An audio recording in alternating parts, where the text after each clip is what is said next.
மேற்காசிய நெருக்கடிக்கு மத்தியில் நாட்டை வலுப்படுத்துவதில் பங்கேற்பாளராக இணையுறுமாறு நாட்டு மக்களுக்கு பிரதமர் நரேந்திர மோடி அழைப்பு விடுத்துள்ளார். ஹைதராபாத்தில் நேற்று நடைபெற்ற நிகழ்ச்சியில் உரையாற்றிய பிரதமர் 7 வேண்டுகோள்களை விடுத்தார்.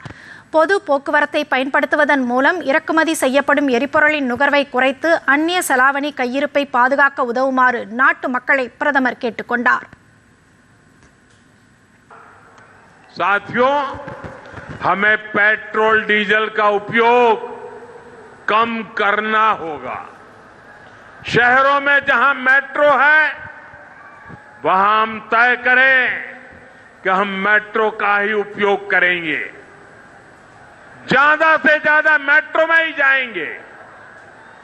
अगर कार में ही जाना जरूरी है तो फिर कार पूल करने का प्रयास करें और भी लोगों को साथ बिठा ले।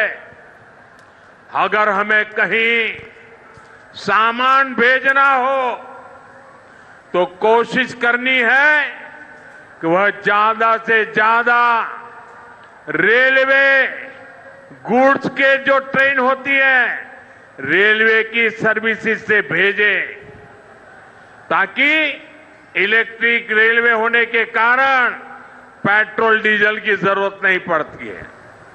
जिन लोगों के पास इलेक्ट्रिक व्हीकल है वो भी कोशिश करें कि इलेक्ट्रिक व्हीकल का ज्यादा से ज्यादा उपयोग करें।